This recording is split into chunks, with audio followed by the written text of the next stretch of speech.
Hello everybody, welcome to Songs of Conquest. This is a new game recently released on Steam and we'll be trying it out here today. For the YouTubers, this is being streamed, so there might be people coming in, chatting and stuff. Just be aware of that kind of stuff. It'll be throwing some stuff into the mix. It should be fun. And this game then, Songs of Conquest, first of all, it was sponsored by a follower of the channel called Xvade, so thanks as always for the games, Xvade, really appreciate it. Songs of Conquest is a Heroes of Might and Magic alike, that's what I call them anyway. It's kind of the turn-based strategy game where you move around on the map, you own cities and stuff like that, and then you can gather armies led by heroes, like grouped in a big bunch, and then you do battles against other stacks, and you can find stuff on the map and all kinds of stuff. You know the drill. There's tutorials down here that I have sort of skimmed through. These are written tutorials. I will say that the sound is a little bit loud here. I've been messing around with this a lot, so we'll try again. Music down a bit here. Close. It turns down a little bit when we get into the actual game. We're going to be playing the campaign today, which is not like the normal mode, but this is like a way to learn how to play the game, and I think it's rather fun. I've been playing a little bit of the first song here. Song in this context is meant to be like a tale, the tale of Stoutheart, right? And I'll be doing the voice acting thing kind of as best as I can for the written text. There's quite a bit of written text in the campaign, and we'll see how it goes. So anyway, here we go. Celia Stoutheart, the main character, the young baroness of the barony of Stoutheart, must face enemies within and without to hold on to her power and protect her people. Stoutheart will stand, and indeed she will, because we will help her stand up the Stoutheart. A new baroness. In the year 593 AA, young Celia Stoutheart rose to baroness after the untimely death of her father. When ore shipments from Barksbur's rich mines go missing and rumors of bandits are brought to the new ruler, Celia leads a small force to investigate the missing resources and restore lawfulness to the barony. Start mission. Let's dive in. I have a new setup here in my own little area, so if things are a bit wonky, I really hope you guys can hear me. The sound levels sound good, or looks good as far as I can tell here, so it should be fine. You can split your troops to get more essence. Oh, that's honestly pretty clever. I had not thought of that. Aha! A tip! Celia Stoutheart, the new baroness of the barony of Stoutheart, was on her way to the quarries of Flint Hills. All shipments of stone from this region had stopped, and she was determined to find out why. She suspected that an uprising of bandits and peasants had already sent troops to the region to restore order. With an iron fist. So, you heard the music. I think the music in this game is amazing. And so is the art. It's like a pixel art kind of thing, but with its own unique feel to it. It's like really, well, we can see it right here. As we come into the map here, you can hold Alt. Very nice way to sort of get an overlook of where things are that you need to click on. We see some gallows and an Aurelian milestone that we will explore. Nothing to the east here. We can see the world map down here in the left corner. And clearly we need to go west. Travel to Flint Hills. Celia Stoutheart must not die. She won't. We will go over here. This is a source of knowledge. Death comes to all, some sooner than the others, so that gives us some XP for witnessing death. Aurelian milestone. This old milestone shows the way, +2 movement for 1 turn. Alright. And that's sort of how we play. If we look around up here, we have resources, gold, stone, wood, glimmerweave, ancient amber, and celestial ore. So some really fancy resources here. We have experience here. This is our level. We are halfway to level 2, I suppose. And then we have some essence here. More on essence later. This is a fairly complex magic system that we will dive into in detail later. The wield sheet here is like a character sheet. You know the drill. We can equip items. We have an inventory. Our character can have skills and powers, which are like upgraded skills. Troop modifiers. You know what they do. They affect our troops. Temporary modifiers like the Aurelian milestone. And then equipment modifiers, of which we currently have none. Then base stats up here, offense, defense, movement, view radius. I actually don't know what these do. A wielder's defense is passed on to its troops. Okay, and so the offense. Okay. And the combat system, we'll dive into that later, of course. I haven't really mastered it yet, but it's interesting. We'll pan around the map a bit here, and then we'll move on. So there's a dead commander over here. Let's go and talk to him. Probably doesn't have much to say. The dead commander wore stout heart colors and the distinctive sign of Corvus reserves. Stolen ore was one thing, but an uprising against stout heart troops was more serious, indeed. Speaking in the past, of course, because this is the tale of how Celia did this thing.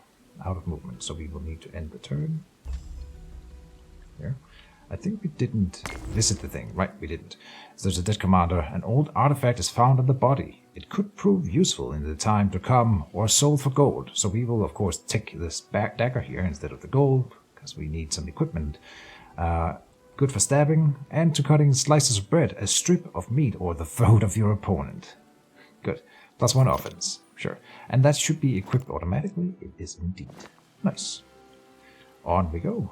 West. There's a looted card. Lots of destruction here. That just gave us gold. Alright. We like gold. That'll be the end of the turn here. We see another Aurelian milestone. We can always use some extra movement. Oh, and what is this?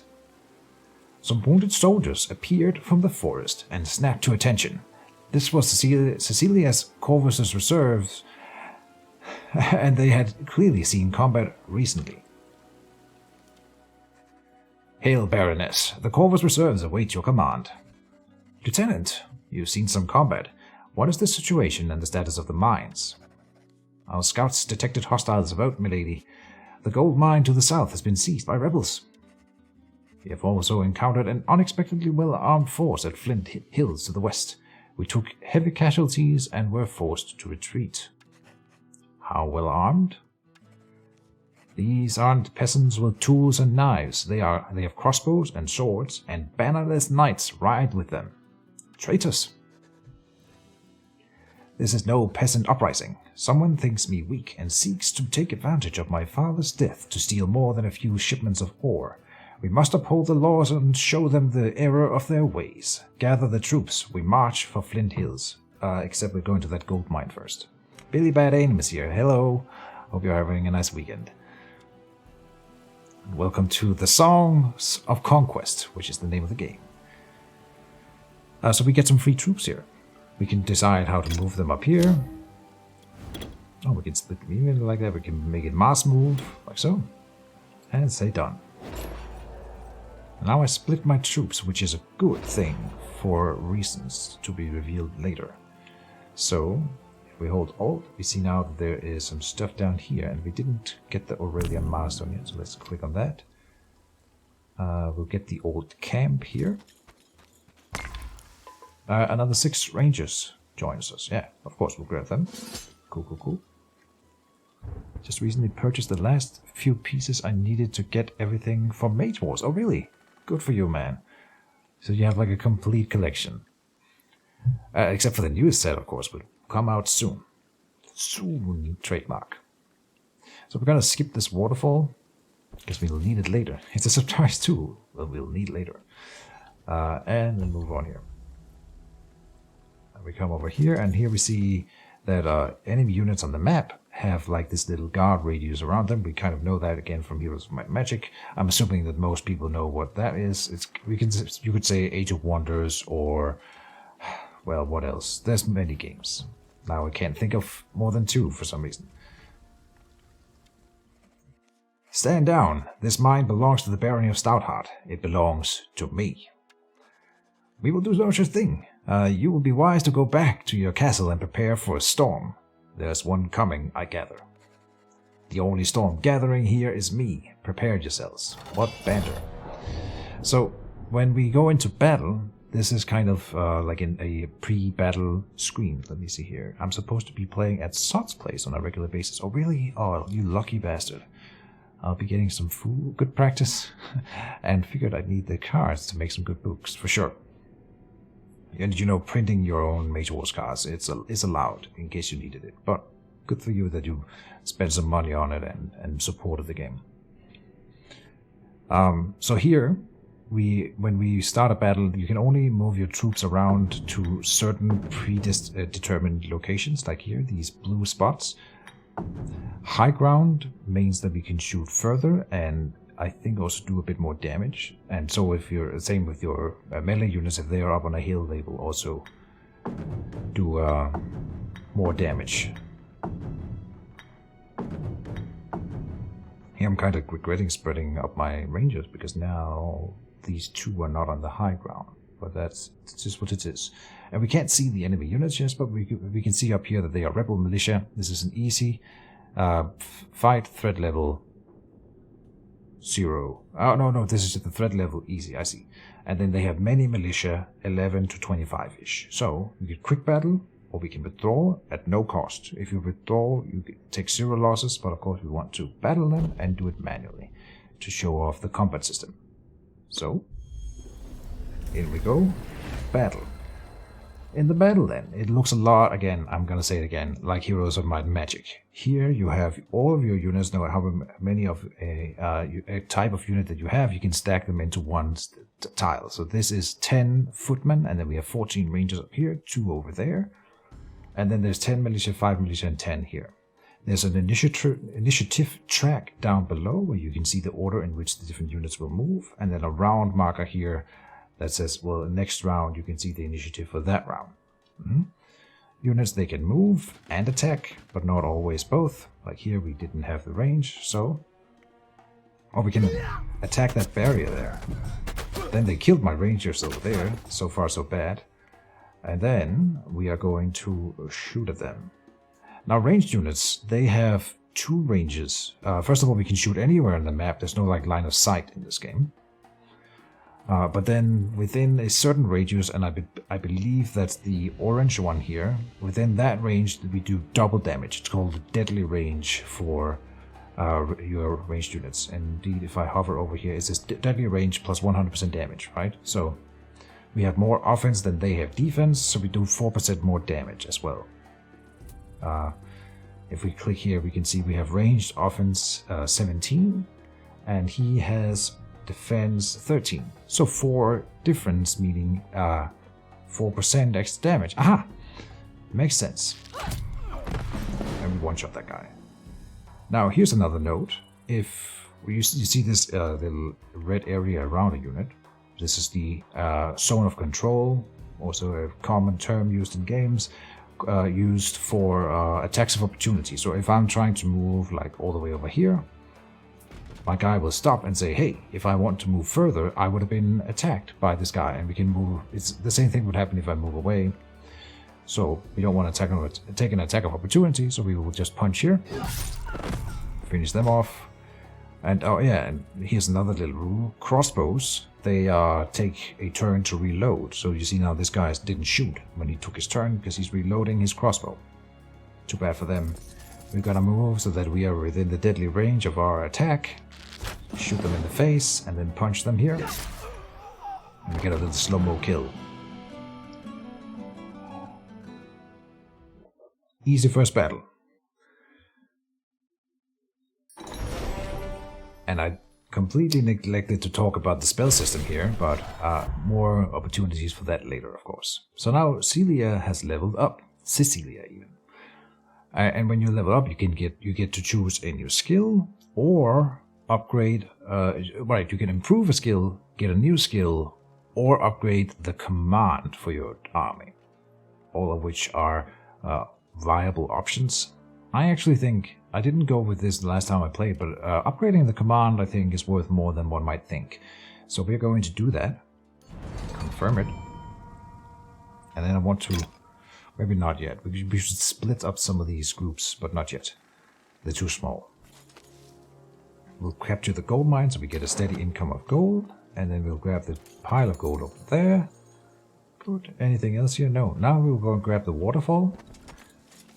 And the waterfall gives us a bit of extra movement for 2 turns. So now we're using that to move on from here. Easy compared to other games you've played so far. But this is the tutorial missions, and this was the first battle, so I'm sure it'll get more difficult later, right? And enter. Can I click space to enter turn? Maybe enter? Yes. Visit the milestone over here again. Boom. And then we'll move further west. There's a tribute to order here. Wielders of the Essence. Cecilia was no ordinary commander. She was a wielder. Wielders are spellcasters, right? Wielders. And could draw upon the essence of her troops to weave mighty spells. So essence is mana. And again, more on that later. We will definitely get to it within a very short while. As she touched the old tribute to order, stuff happened and I was too slow. Old battlefield down here. Walking this old battlefield inspires caution. Plus 20 defense, but minus 10 offense for one battle. Okay, I'll take that trait. Okay, we come up here. There's some stuff. End the turn. There's an old camp. Where we get some soldiers are camped here. The camp can be pillaged for gold, or the soldiers can be recruited when they return. We can loot our own troops' camp, or just wait for them to come home. Wait for the troops. Now we have 12 crossbowmen. There's a treasure chest up here with some gold in it. A shrine of Aurelia. Hundreds of years ago, the empire of Aurelia spanned the whole world. Statues of the Empress can still be found spread across Arleon, and many folk speak dreamingly of the golden years of Aurelia. X-Vane is here, the sponsor of the game that I talked about earlier. How are you doing? I'm doing it. I'm doing the thing. Down here we have an armor rack. Source of power. We got an archer's campus on. Alright, and it has been equipped immediately. Plus 4 defense. Cheap and easy to produce. It offers basic protection for troops of low rank. Ah, we'll unequip it then. I'm not low rank. I'm a baroness. Large camp. We get 6 footmen. A group of trained soldiers are camped here, awaiting orders. Alright. And another old camp here. More troops. 12 militia. Okay. It's almost like we're getting a little army built up for things to come. Huh? Indeed, here we go. Rebel barricade. Erected barricades and a small force of armed peasants blocked the road to the west. I do have to use the mouse for that. Right. You best be gone, young Stoutheart. Flint Hills are free lands now. Free. Free to be attacked by bandits and pillaged by other baronies. Who will protect you, the people? Why not? As you can see, we are quite well armed. I think I misread the last voice line. That's my bad. I can see that, but I caution you to carefully think carefully before your next actions. Put down your weapons, answer my questions, and I will be merciful. Or stand unlawfully against me, and my sword will deliver justice. Now, who armed you? One of good intentions. I've seen Stoutheart mercy when old Lord Hammond was decapitated by your father. Now turn back. It brings me no pleasure to turn my sword upon my subjects, but unlawful acts must not or will not be tolerated. Stoutheart will stand. Yeah. I will bring peace to the world if I have to kill everyone for it.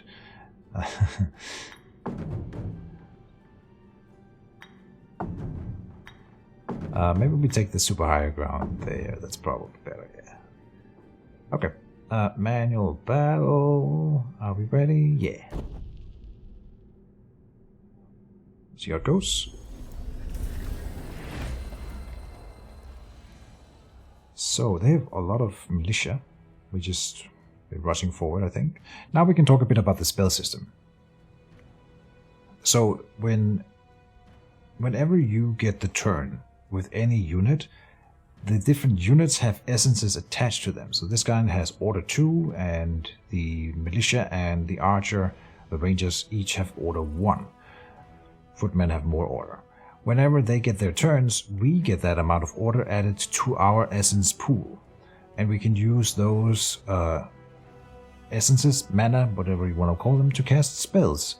And they'll be added over here automatically. So right now, because we have 4 order, we can cast a quicken spell, costing 4 order, right? And so, why do we have 4 order? That's because our commander, Celia, also has order 2 as her base essence. So every round, we also get 2 order just for Celia being trained in order. 4 from troops. Yes, okay. I'm not sure I get that calculation right there, but that's fine. Meaning that we will accumulate mana quite fast, but these spells are also really expensive. Now the quick bar will be filled automatically with spells that we can cast. So right now we can only cast the quicken spell. That's why that's the only one we see over here. No one left to kill, no wars. Exactly. Peace by any means necessary. So the quicken spell gives us extra initiative and +1 movement. With that, we will still not be able to reach anyone. So I think we're just charging forward with the footmen. Then our crossbowmen here, they need to get up in the highest high ground we can grab. Minus 50 range damage. Oh, for moving. Oh, really? Oh, I didn't know about that. I see. Okay. Well, you live and you learn. Is that the same for rangers, I wonder? So if I move here, yes, minus 50% range damage. Ah, interesting. But they're doing it too. Okay, now they have to reload all of their guys. We'll go up here and swing at this guy. Oh, and now we can cast more better spells. We have unlocked Protection at 5 order. Target friendly troop gets +10 defense. And here Pacify, target enemy troop gets minus 25% damage for 1 round. For 8 order. Okay. I wonder if there's some higher... Yeah. Rally. All friendly troops get extra defense, melee offense, and ranged offense for 1 turn. Okay. Not too bad. It is the militiamen now, but they need to reload. They can move and reload, I think. Yes. And we should be able to kill this guy over there. He is reloading there. And I think we will rally now. Why not? Then we can probably finish him off over there. So, rally. We just click the button. It casts it. There we go. It is kind of like a dice roll. It's not a guaranteed kill there. Outside range. Oh, there's a range limit. Oh. That must be the outer border here. And then this in here would be the deadly range. I see. There. Murder. Celebratory coffee. Sip.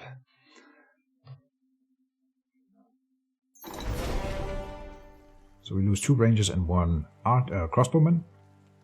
That's doable. Looted card over there with 700 gold. Okay. Move on. And here we now we see a higher tier unit, I think. The Bannerless Knight. We can check this road sign here. Flint Hills. +1 movement and 50 XP just for checking the sign. Oh, really? Huh. Okay. Then we move on. Knights at Flint Hills. As Cecilia's troop approached the Flint Hills, a well-armed force of soldiers wearing no barony collars came out to meet them. Knights, archers, you're no ordinary bandit force. And these are bannerless knights. I've always wanted to kill a wielder. You won't be the first upstart knight I've defeated, so won't be happening today either. So they have... Oh, we can see here, few knights, few archers, and several footmen. Okay, not a lot of archers, so why don't we take like a defensive stance here, like this, and shoot at them as they're coming towards us. I think that makes sense.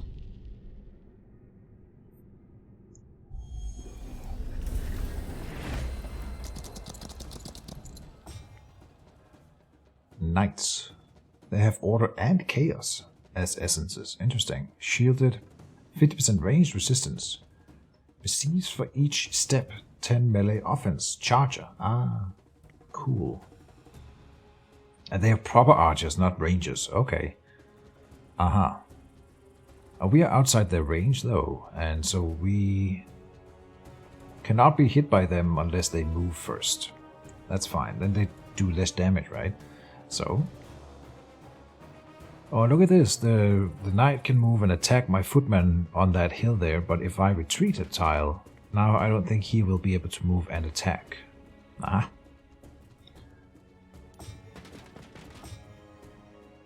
So our crossbowmen, oh, they are outside my range. But if I move forward and shoot, then he would be able to attack. So we're not gonna attack with you right now. I think the rangers can hit from here. And then they got hit. 0 to 1. I think we should shoot at the archers first. Now, melee units, if you attack them, they will attack back with like a counter-strike. So there is a good idea in like giving them pacify the knights maybe first, or we can do 10 defense. That's 10% less damage, where the pacify is 25% less damage. So I think this one's much better. Yeah, like that. And then we will go up and punch. Okay, we still lost the guy. Now we shoot them. Sure, because these guys are within the deadly range. So this must be worth more than... We can't even hit the guys further away, so sure. Okay, and then... Are they within the deadly range now? They are. That kills the archers. Nice. The knights move, and we counter-stock them and kill them. I wonder if my other guys have... Oh, this guy has shielded, so also ranged resistance. I see. And here... High ground. Oh, because he's on the high ground. Interesting. And here, reload.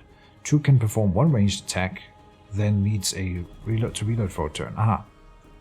Yeah. Okay. We're probably gonna be able to just kill the footmen with the archers before they even close the distance here.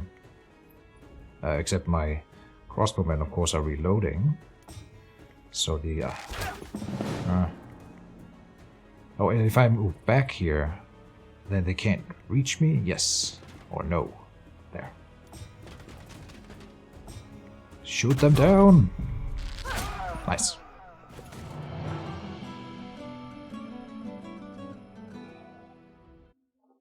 So we saw some higher tier units, but it was still a fairly easy fight. We lost two rangers and 2 footmen, so it wasn't entirely without losses.